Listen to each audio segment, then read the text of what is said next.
Hi-Mies! So I am back with Melissa's Spartan Kitchen. I have an amazing Greek authentic recipe with my own little twist to it. It's called Fasolakia, which is typically in Greece green beans and potatoes and a red sauce. But I'm also going to add some stew beef as well. So just add some meat in it and give it some more warmth for the winter coming up here. Or I shouldn't even say winter, fall.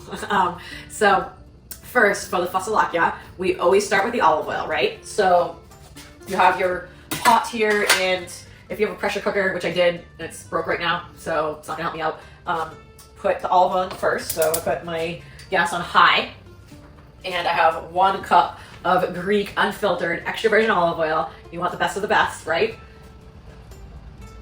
Now, I will say, I use this for everything, but technically, you should really only use this for drizzling and finishing. But in Greece, they just use it for everything. So I would use a lower grade olive oil for your higher temperature cooking, and then a higher grade olive oil for your drizzling and finishing and a low temperature cooking. Because I grew up with this, we just use it for everything, but I wouldn't recommend it if that's not what you know or grew up with, because it does cost a lot more money to have really high quality olive oil sizzling for all this 1 cup. You know, you can just use a basic extra virgin olive oil. So anyway, get this a little sizzling, and this right here is 2 very large red onions. You can see it's heaping. You can do medium size, but I do the large red onions because I think onions make a meal. I love red onions. So get the olive oil like sizzling a little bit, throw in your red onions, and then mix it around a little bit. And then what you're gonna do is get the onions cooking. Don't get to the point where you brown them yet, but before they get brown, add in the garlic. Now, it depends with the garlic, like how much you like garlic in your food. So I like a lot of garlic in my food, so I have about like almost 20 cloves because I'm doing a bigger recipe. I'm doing 2 pounds of string beans. I'm doing 2 pounds of meat. So I'm going all out with the garlic too. So your garlic preference is based off of how much garlic you like in your food. So what I'm going to do is let this simmer for a little bit, and then we're going to add some garlic in there once it's gotten a little vibrant and you know things are moving in there and smoking in there, and then we'll add the garlic. So I'll see you in a minute for that. Okay, so I have the onions going. It's going really nicely, and then I have my garlic. Look how much I have. It's a lot. So I'm going to throw that in there because you want to get the onions going before the garlic. And then what I like to do in this instance is to brown the meat that I have with the onions and the garlic. So this is 2 pounds of meat that I got from Larry's farm in Saco. So it's stew beef, local, just how it should be, knowing where it comes from. And so I'm going to throw in the stew beef.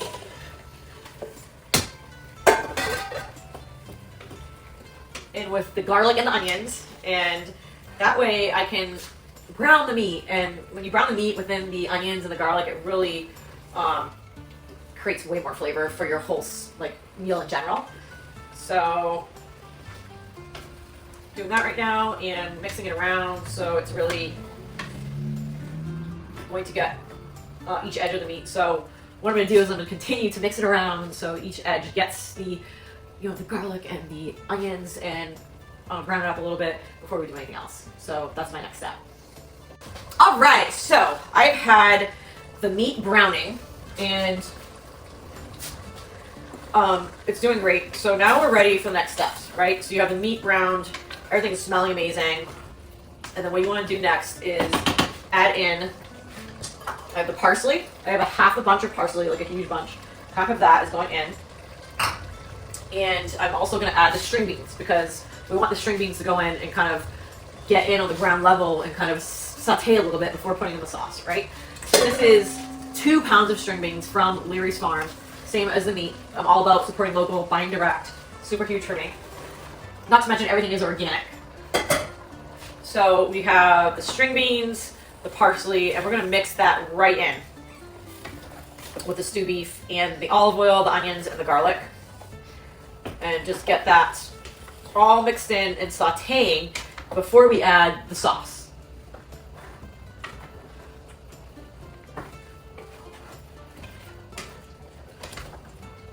It's a couple big digs, right? You gotta dig in. I got this nice wooden spoon. I'm digging in.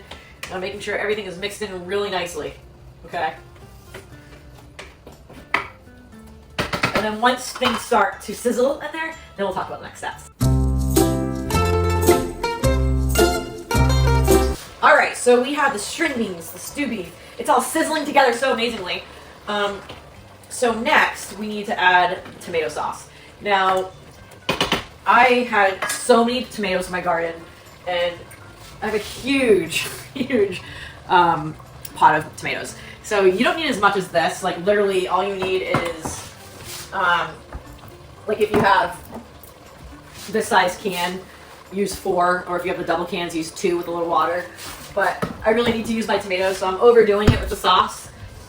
But it's freshly made sauce, right? This is all from my garden, and it's beautiful.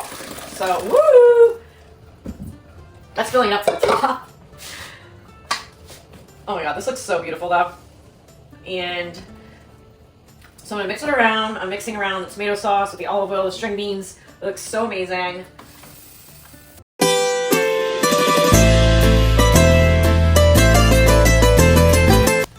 And then now I'm going to add some extras, right?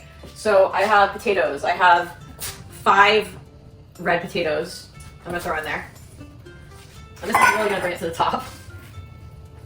So this is definitely like using this whole pot, and it's totally gonna be amazing. And I trust and believe in it, but I'm definitely doing it to the utmost capacity, which is what I do, right? I do things to the top and overdo it. So it looks beautiful, actually. Next, we're gonna season this, right? So I have about 1, 2, 3.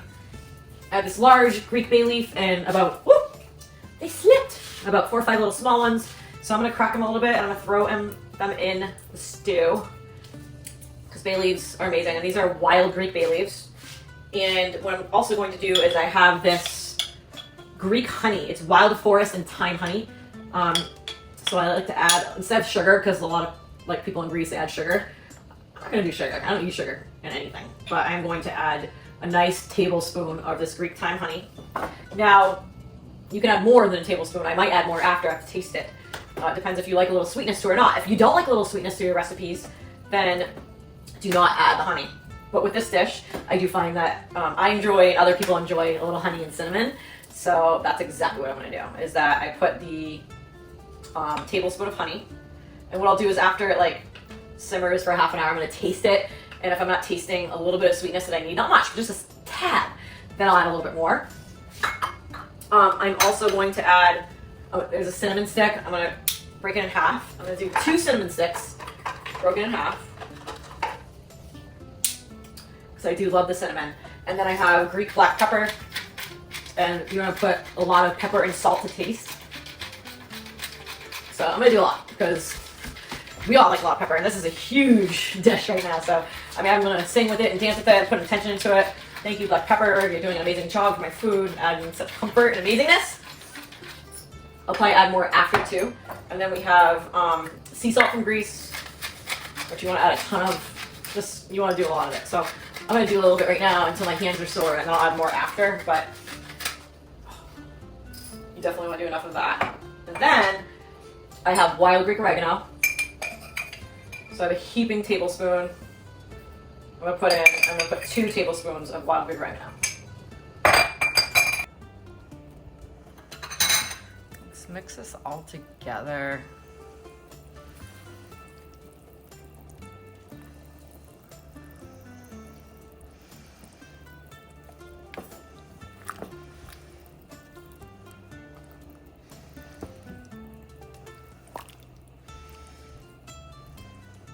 Alright, so we've mixed the ingredients together really well. Everything's in there. It looks beautiful. It smells beautiful. And then we already did start with that 1 cup of olive oil. But what I'd like to do is add in a topper of olive oil, because this olive oil makes the food taste amazing. So we started with the onion, right, so to get everything cooking, but we want the olive oil to go in and dissolve within the food as you're cooking it. So I'm just going to do a big drizzle, okay? And do a nice big drizzle and mix it in. So that way you get the amazing taste of the Greek extra virgin olive oil within your cooking, which my mom says it's all about the olive oil, which it is. If you have the right olive oil, it can make your food, any food really, depending, taste amazing. So I'm mixing in right now. I'm putting very humble and good energetic intentions. You want to mix clockwise and just put intentions in your food if you feel like it. This food to bring amazing wellness and clarity and good energies for when you eat it. So it's mixed in.